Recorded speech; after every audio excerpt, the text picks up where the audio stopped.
Well, hey everybody. I am Zach Davis Price. I'm the communication and outreach supervisor at Public Works here in Thurston County. So I get to kick us off. Thank you all for joining us for this live presentation. Thanks for all your feedback. We got a lot of great survey answers. Those of you who have signed up for the email alerts already, that's absolutely fantastic. Appreciate that. Tonight we're going to talk a little bit about the trail history, how it's maintained, sort of go through an overview of what the project looks like, and hopefully answer any outstanding questions that you have. If you are familiar with the project, I will add some information into the chat or follow up with you. So you'll know where to go. If you haven't been to our project page yet, it's an excellent place to find updates as we go through the project. And also there's a spot there for signing up for receiving updates as we go. So we're going to try to keep you as updated up to the minute as possible as we go. And it seems like there's 130 or so people already signed up. So hopefully most of you have already done that. The project page, though, will keep updated. And if you have questions, you'll always be able to submit those to us as we go along this process. Before we get completely started here, our project team today that's going to be presenting is Steve Bricker, who's our construction engineering and support manager. We've got Abby Haley, who's our communications specialist one, who's been doing a lot of work on connecting with everybody already. She set this whole webinar up, so nice job, Abby.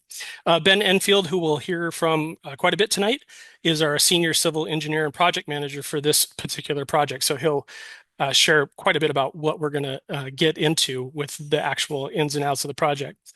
And lastly, but not leastly, is Ed Marson. As some of you probably know, Ed is our Parks and Trails maintenance and operations manager. And he's going to start us off by giving us a little bit of background and information on the trail itself. So I'm going to turn it over to you, Ed, if you mind coming on camera. There we are. Good afternoon, everybody. I am Ed Marson. I'm the Thurston County Parks Maintenance and Operations Manager, as Zach previously mentioned. I just wanted to give you guys a brief overview of the history, ownership, and maintenance of the Chehalis Western Trail.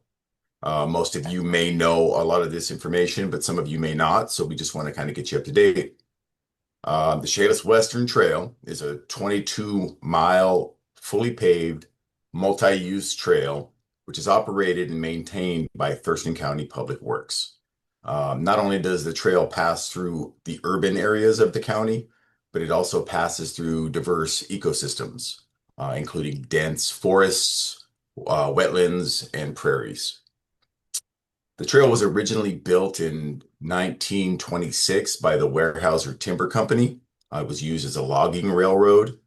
The corridor transported timber from Vail to a log dump at Woodard Bay for about 60 years. And many of those logs were floated all the way up to Everett to the large sawmills up there for milling.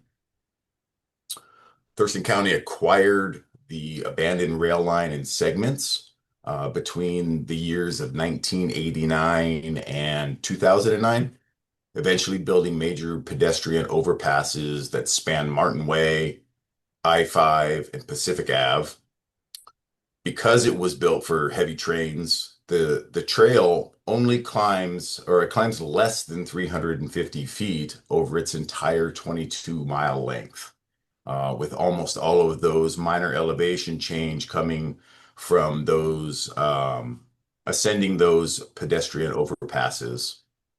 Today, the Chehalis Western Trail serves as an integral transportation and recreation highway used heavily by pedestrians, wheeled traffic, equestrians in certain areas, and local commuters traveling between Olympia, Lacey, Rainier, and other areas of the county.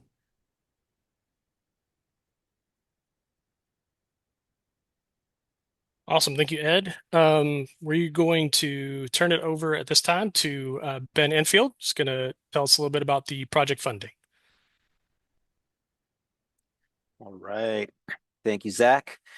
So this is a big project. The total estimated cost for this project is approximately $2.24 million.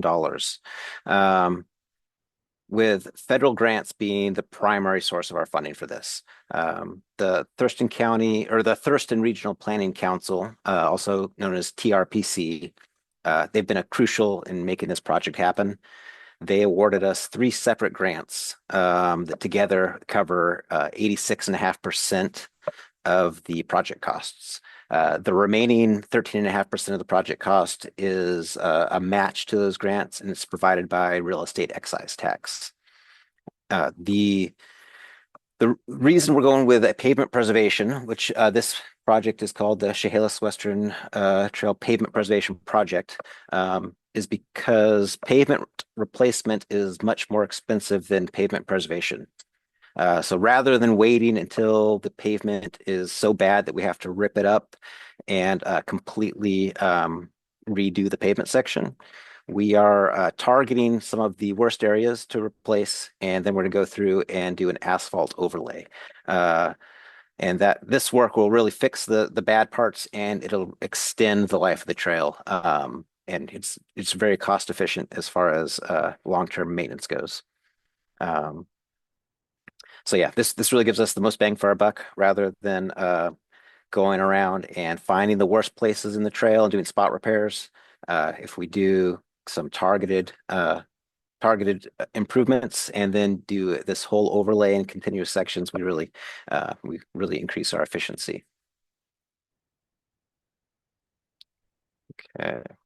And so some of the reasons why we chose these stretches of trail. I know that's a big question we've heard is, why are you working here instead of somewhere else? And we do have a lot of reasons for that. We know that there's other areas of the trail in the county that do need work. Unfortunately, we can't hit them all. But one of the big drivers for where we're working right now is the grants that we received. They do have some requirements. And one of those requirements is that we include both urban and rural areas in our project. And to get that urban area, we really do have to include some of the areas, between like Yelm Highway and 26th. Also, we do have previous studies and outreach work by TRPC, and they've indicated this, these areas that we're looking at are some pretty high priority areas for the community. And besides that, it just makes logistical sense for us to start at one terminus of the trail and work our way south. So by starting at the end, we can kind of complete one section, and then we move on to our next phase of construction. We don't have to jump around at the county, and we can really make our money stretch a little further.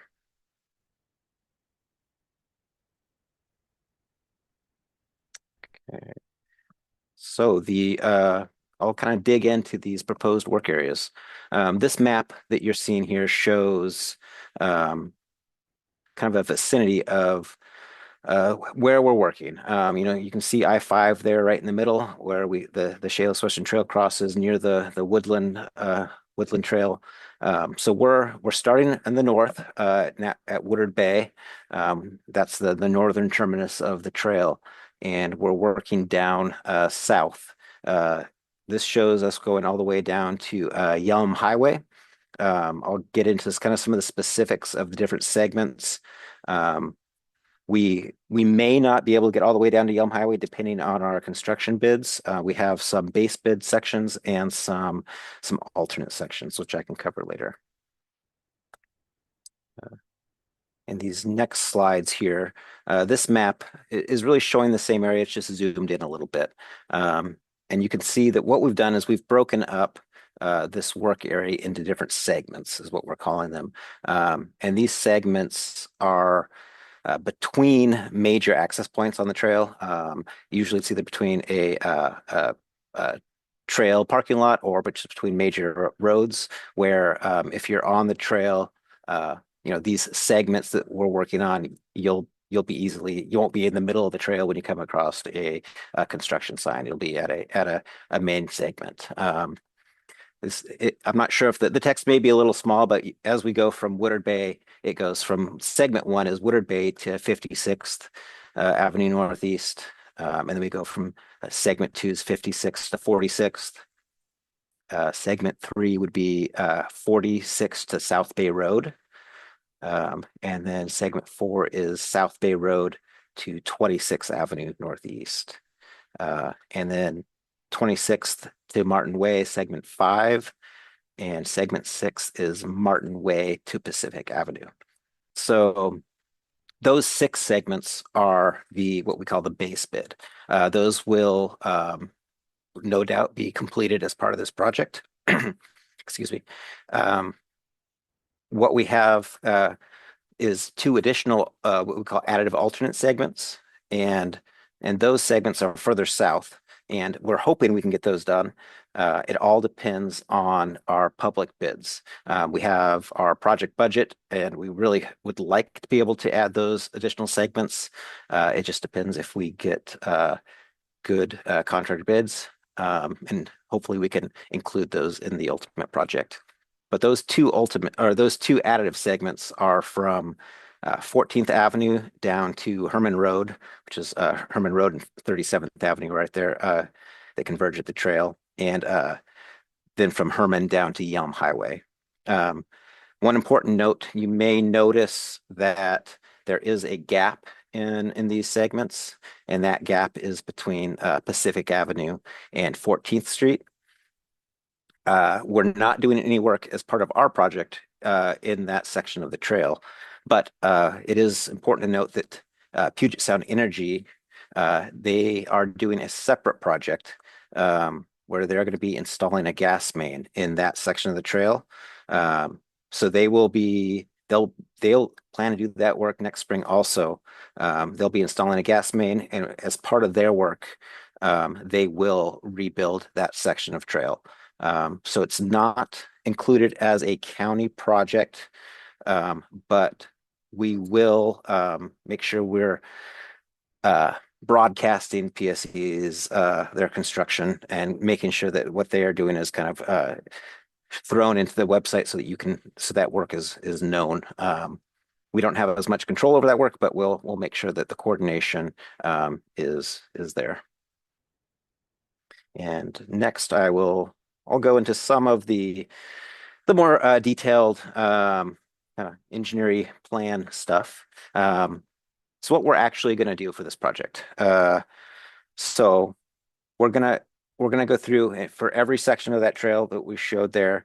We're going to do a grind and overlay, which the grind, sometimes it's called milling or planing, is where we'll have a machine that goes down the trail. It has teeth that rip up a specified depth of that asphalt.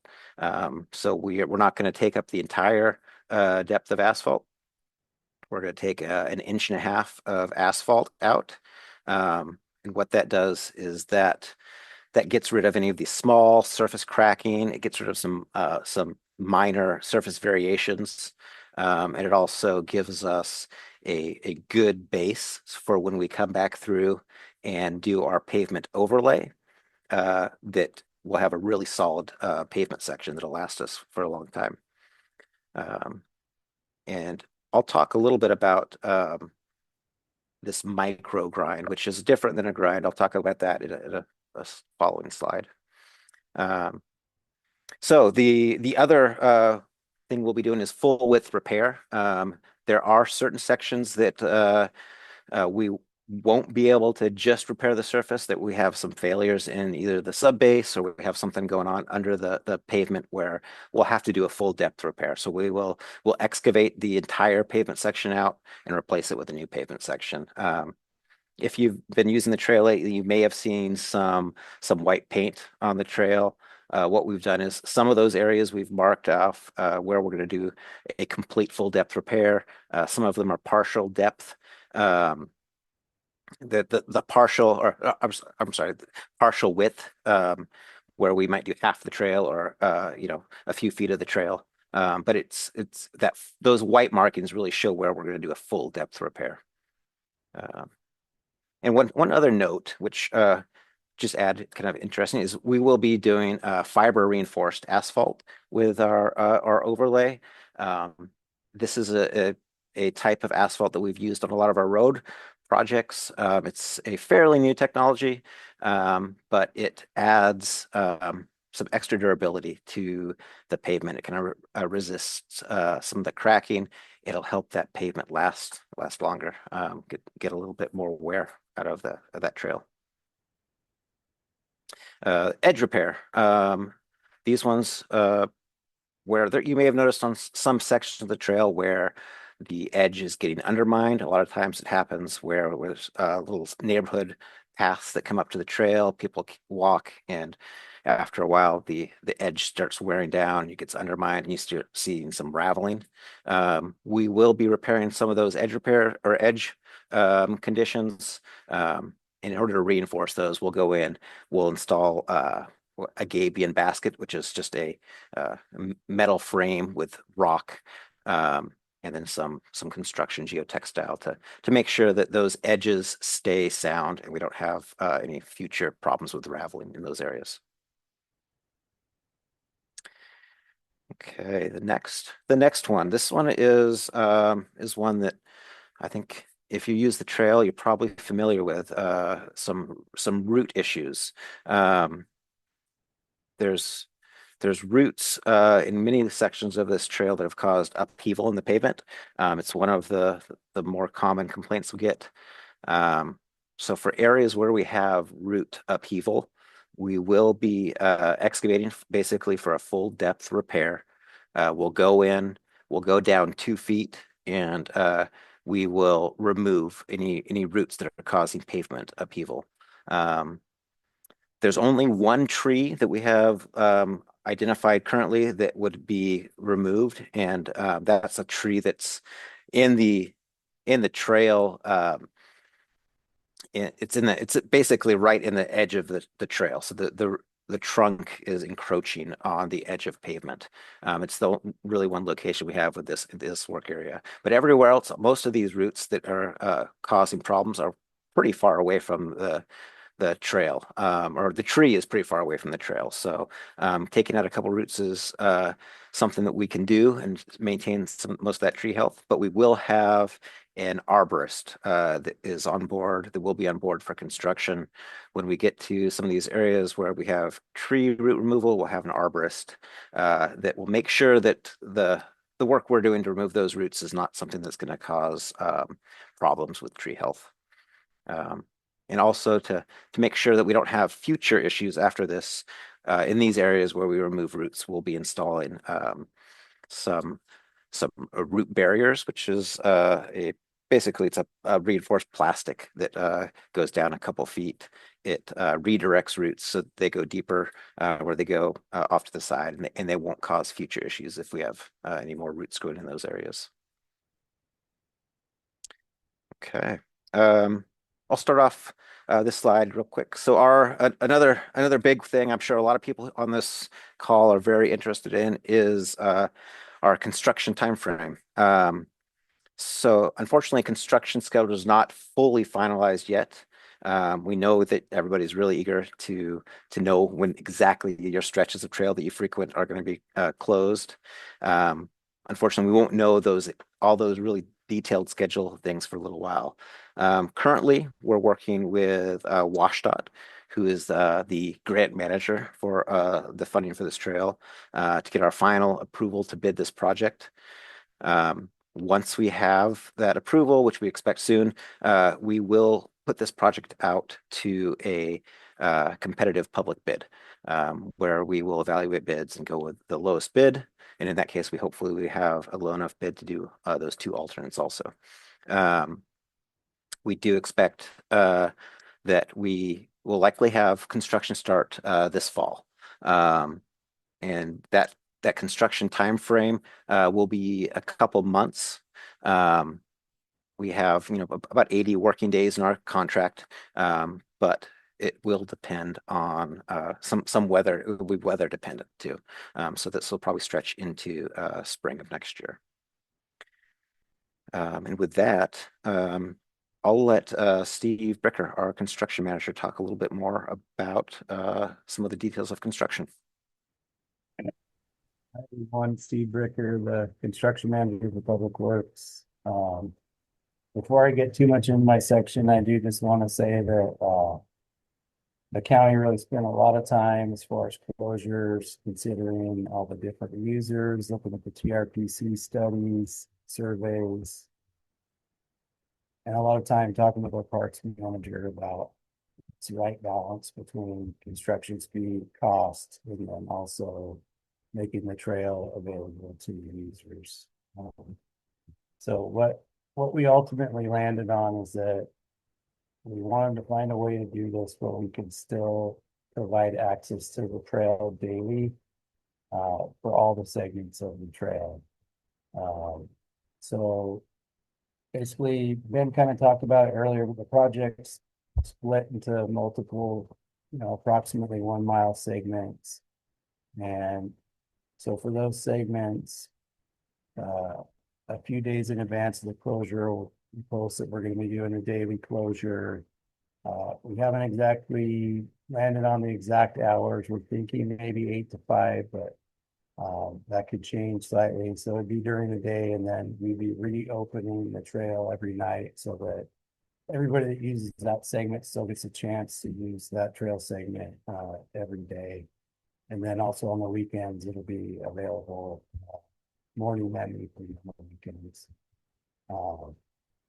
We will also be posting, I know a lot of people are wondering what's going to be out in the field that we can see when we walk up to a trail segment. So we will have a sign posted ahead of time. This segment's going to be closed, starting next Wednesday, that kind of thing. And then with a rough date of when we expect that to be open all the time during the day as well. Let's see. One thing I do want people to keep in mind is that in order for us to make the trail available every night and have it opened up in the evenings, it's not going to be the same trail you're used to seeing every day. So there will be places where we dug out the tree roots that are going to have gravel patches. So there's going to be loose gravel, things like that. We're going to mill the pavement as well. We are doing the micro mill that Ben talked about a little bit. It's something we haven't used before, but we really wanted to spec that out for this project because the typical mill is great for a car, but a little, quite a bit rougher on a bicycle. So we specified the smallest mill that we could do as far as the spacing between the grooves and the milling. There'll be about a 1/4 inch spacing. But we really wanted to do that to try to give you guys the best, smoothest construction ground trail that we could. And then as far as the types of work that we will need to close the trail for, before I get into them too much, I do want to say this is because the trail width is about the width of the driving lane, and certain work activities we need to be able to have a dump truck use the trail, back down the trail, that kind of thing. And in order to do that, there's not really a way to leave the trail open and then use the full width for construction equipment and truck. So when we're doing the vegetation clearing in the beginning on one of these segments, that is a portion where there's going to be falling branches, that kind of thing. We don't feel like it's safe to have the segment open. So when we're vegetation clearing, we will have it closed again during the day. Hey, Steve. Sorry to Yeah. interrupt you. It sounds like you're a little quiet to some folks, so I don't know if you can move a little closer to the mic. There you go. Yeah. Thanks. Is that better? Okay.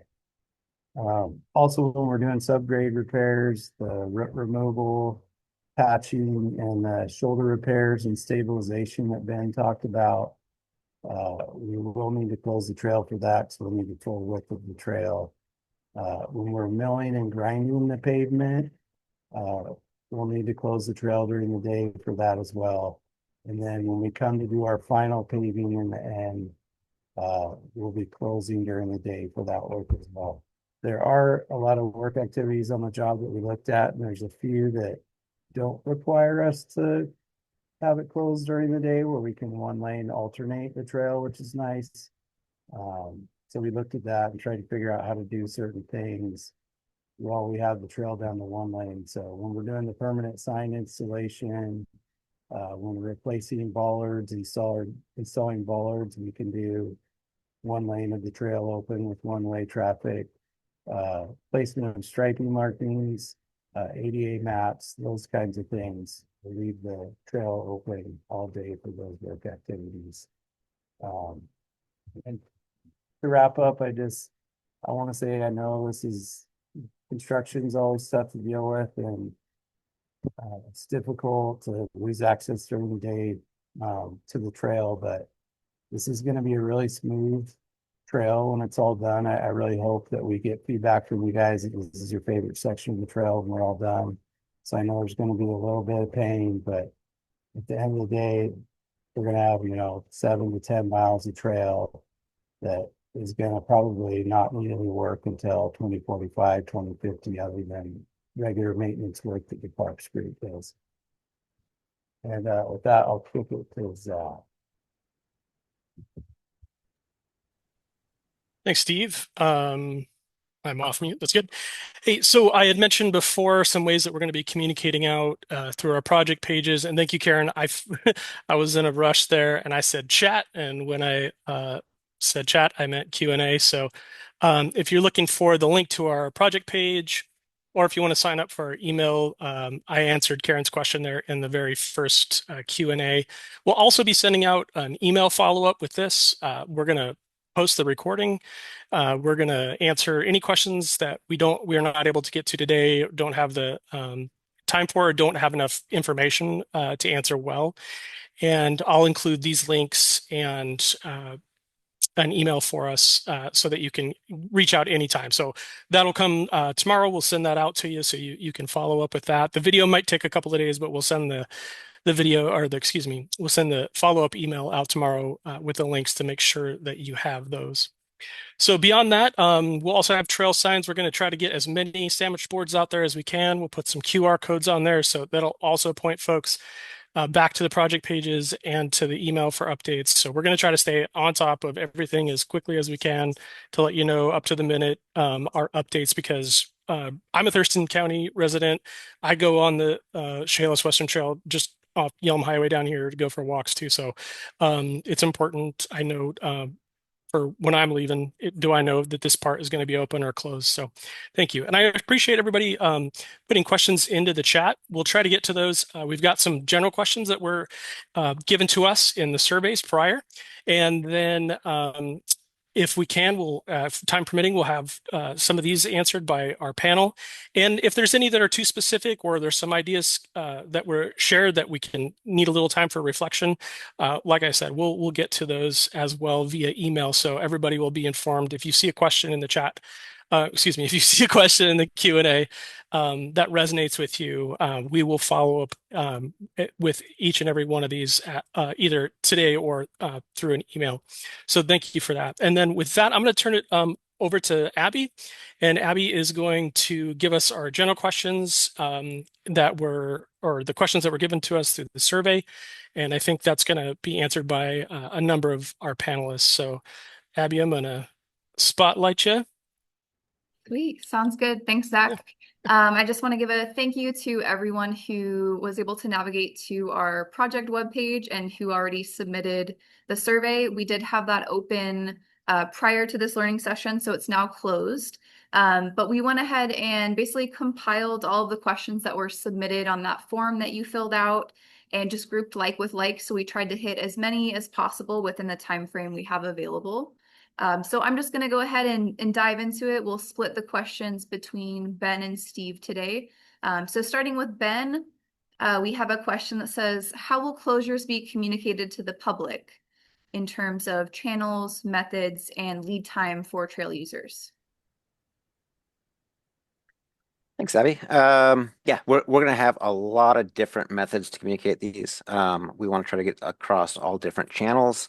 As Zach mentioned, our project webpage is going to be a great place to if you ever have a question on closures, to check that project webpage out. I know we're going to try to push things out on Facebook, on Twitter, and then also with sandwich boards at those trailheads, parking lots, and at our work zones. We're going to have a lot of signage that is geared towards anybody that maybe doesn't have social media or isn't checking the website. If they just walk up and see some signage, they should be able to get pointed in the right direction. Awesome. Sounds good. Thanks, Ben. Will detours be provided? If not, will the speeds on the surrounding roads be adjusted? Another question we've got a lot. We are not providing official detours for this project. A lot of the surrounding streets don't provide either ADA accessible or family friendly routes. So we won't have official detours. We will, like you said, we're going to have a map that's going to be on our website that shows a lot of the surrounding side streets. If anybody wants to try to go around, there's usually some areas to get there. As far as the question about adjusting speed limits on adjacent roads during construction, that's not something we currently have planned. I think we have initiated a conversation with some of our traffic group. I don't know if that's something we'll do, but I think we are going to look at that. Sounds good. So this next question, you may have kind of hit in your presentation, but maybe if you just want to reiterate it again. The question is, why is the selected portion of trail being targeted in this phase of the project? Yeah, I know this is the question that is asked a lot, so it's good to repeat it. And we do know that there is sections of trail that are in bad shape that aren't going to be included in this project. We would love to be able to get all of the sections done with this. Unfortunately, we just don't have the budget. The sections we did choose are based on one, our requirement to provide this improvement project in urban areas as well as rural areas. We have to have a mix. Also, we wanted to keep the project continuous. We didn't want to break up and do segments all over along the 22 miles of trail in order to get the most bang for our buck, just be efficient. We're keeping the segments continuous, and we're also starting at the northern terminus of the trail. By starting there, we really can make this kind of a long-term efficient project where we move south. The next time we have funding available, we'll kind of pick up where we left off, and it can be one efficient project. Awesome. Hey, Abby, before you dive into the next one, will you kill the slideshow? Oh, yeah, Yeah, then way everybody can see all your shiny faces. sure. Sounds good. Thanks. All right, so we've got a few more questions that were submitted in the survey beforehand, and these are gonna go to Steve. So the next question is, how is the county scheduling rolling closures to minimize the impact on trail users? This is in regard to the timing of construction work, how long of closures will go on, and which days the closures will take place. Yeah, so like I talked about earlier, we weighed a lot of pros and cons of different scenarios on how to do this work, and the Monday through Friday daytime closure is what we landed on, and I think it's most likely going to be 8 to 5. I don't want to commit completely to that yet until we actually put in the contract and go out to bid, but that's kind of what we were looking at. So yeah, every segment open on the weekends, every segment open in the evenings as well. So everyone will have a chance to use it during a certain time during the day of segments if they have to use. Okay. And then I'll just skip over the one question because I think you definitely covered that, Steve, in your portion of the presentation about why the stretches of the trail need to be closed. You kind of hit on the safety of, having people on the trail next to working equipment. So the very last question that we've pulled from the surveys is when will the affected stretch or when will the affected stretch closures be released and communicated with the public? Yeah, so I think the way that we'll probably do this is once we actually have a contract signed and I sit down and do a pre-construction meeting with the contractor, I'll get kind of an overall general schedule and we can communicate that out for now, but I do want people to keep in mind that it's the fall and the fall through the spring that we're talking about doing this. So the initial schedule that we may get and put up is, going to change probably quite a bit due to rain and other things like that that would impact us from paving. But like I talked about earlier, for each individual segment, a few days in advance, we'll be posting the sign saying there's going to be closures coming up soon, Monday through Friday, these days. And then same thing on the website.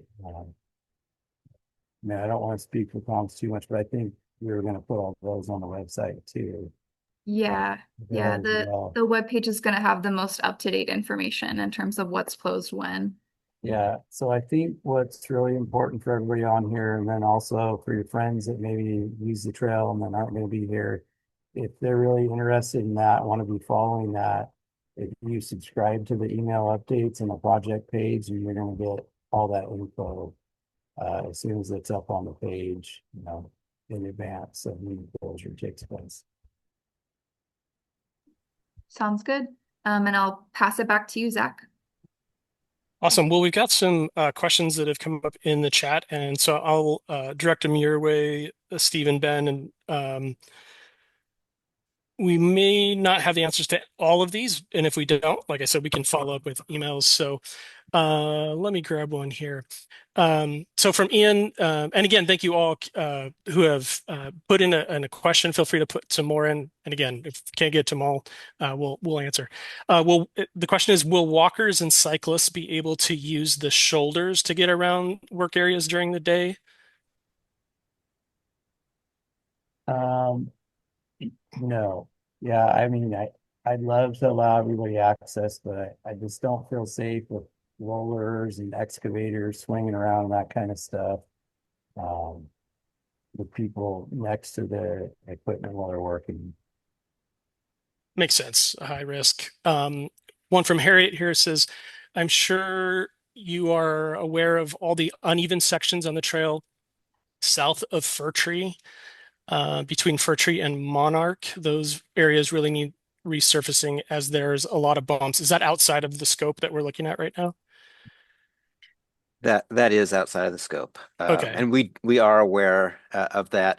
I wish we had a little bit more money to be able to extend this a little farther, but we will hopefully get some more grant funding, find some funding for this so that we can get down to that section. And the goal is to eventually have the whole thing repaved and smoothed out when we have the funding. Yep, that's right. We don't have the funding allocated right now for the next phase, which will be phase two. But we're looking for opportunities to find that either via grant or other sources so that we can continue this and keep going through the all the way down south. Nice.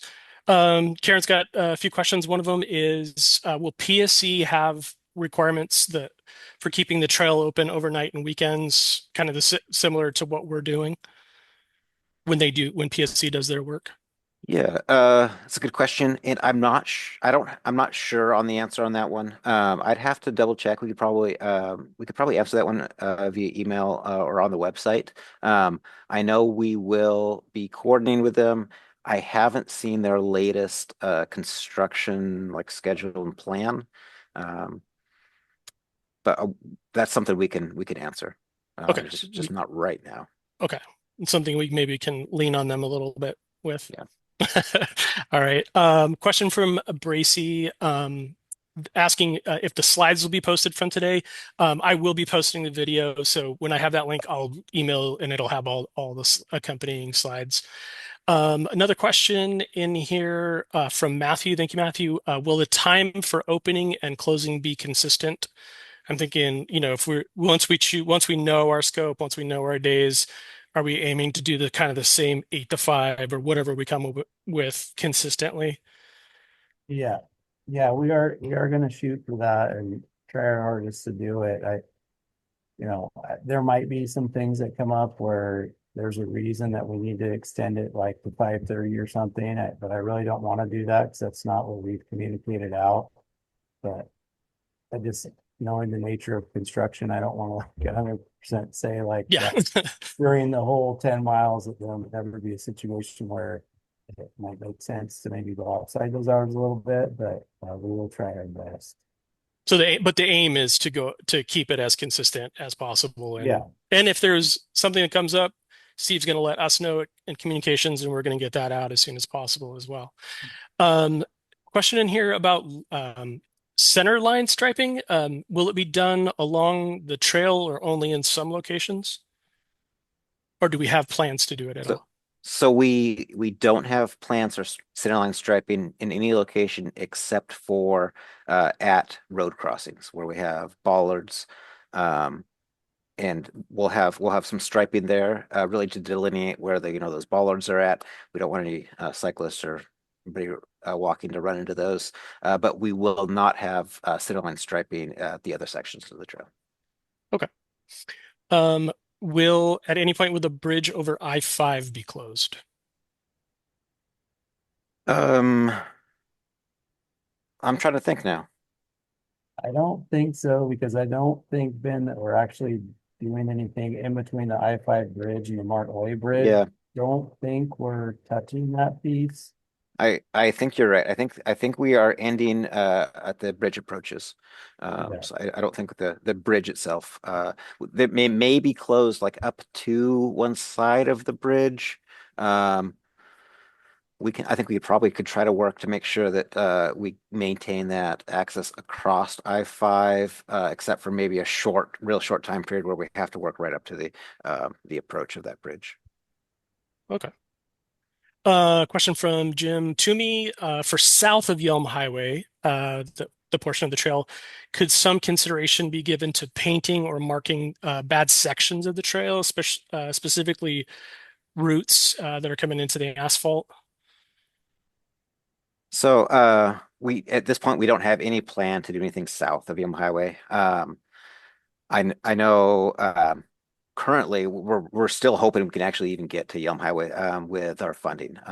With the funding we have, we know we can get down to 14th. And we really hope that we get enough good construction bids that the bidding climate is good enough to get those 2 additional sections down to Yum Highway. But we're really stretching our dollars as much as we can. And I don't think we don't have any plan to do anything south of Yelm Highway with this Okay. project. Okay. Maybe something for us to consider at Public Works too, like as we have trails, is there a time that we might go and mark? So yeah, thanks, Jim. We'll take that into consideration. Let's see another one. Is any work planned? This is Jim Cahill. Thank you, Jim. Is there any work planned on the creosote bridges in the additive alternate one? I'm not sure what that means. I'm hoping you guys Yeah, I think do. so. Jim, Probably there's the bridge over was it 14th there. We don't have any work on the bridges, no. There won't be any work to the bridges as part of this project either. This one is really focused on the pavement. The bridges themselves won't we won't be touching the bridges themselves, the structures. let's see.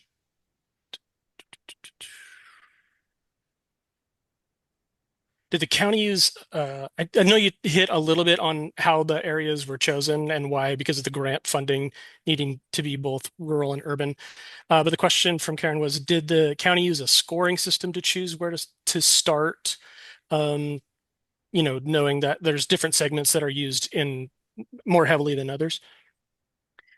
We previously have we did a trail, an overall trail condition assessment where the entire trail was visually inspected, and we did some scoring. And we did look at some of that scoring that we did with that that study, which was done, I think, 2 years ago, when all the trails were looked at.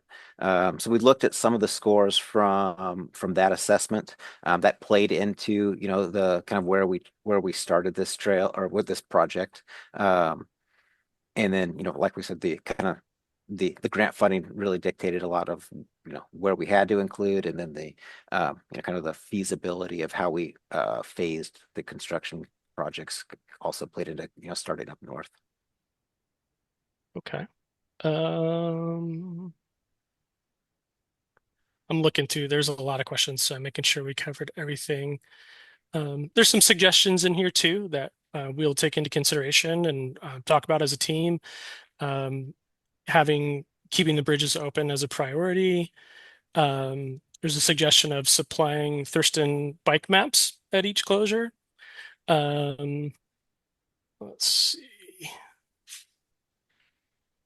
And if I miss your question because there's so many, you can retype it, or we can also we'll also follow up via email. And so Matthew Landers has a kind of a follow up to our alternative routes. I know we're not going to issue any alternative routes because we don't want to put people on busy streets or horses on busy streets, where there may or may not be safe passage of bike lane or sidewalks and things like that. But Matthew, excuse me, will be sure to let you know which sections are being closed so that you can plan appropriately for that. Let's see. Another one says, thanks, Karen, from Jim Kale again. The crossing at 37th seems to have a bit of trouble for visibility for drivers. Is there any way for us to indicate, knowing that maybe there'll be some more cyclists and walkers there? Or is there any way for us to combat that? Yeah, that's not something I had thought of, but I think that's definitely, we can probably come up with something. Some additional signage there, some temporary construction signs or something like that. We can definitely look into that. Awesome. Hey, some kudos, Keith. Thank you for doing a great job keeping the trail clean the last few years. Jim, well done, County, for a great usable trail system.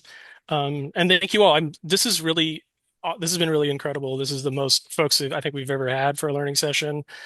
Really appreciate the input. There was a lot of folks that gave us wonderful feedback on the surveys as well. So we want to keep I would say yours, this is mine too. I live in Thurston. We want to keep our trails open, operable, and great as often and as long as we can. So I'm excited for this project. I'm excited for it when it'll be done. I know Steve's excited and Ben's excited for when it'll be done. But yeah, again, if there's any other questions, you feel free to reach out to us. Let me put that. It's TCPW projects. Is that right, Ben? That sounds right. Well, I will send you the email with the email. So you'll have a follow-up tomorrow. I guarantee that. Otherwise, you can call my office and bug me. But I'll follow up with email tomorrow for everybody, and you'll be able to, again, ask any additional questions. So with that, thank you again. Paul and Bracy, thank you for your kudos. And we're going to call it a night. And we'll post the recording and yeah, keep you updated as we go. It's going to be fun and it's going to be exciting. And before too long, it'll be done. Thank you all. Thanks, everybody. Yeah, thank you.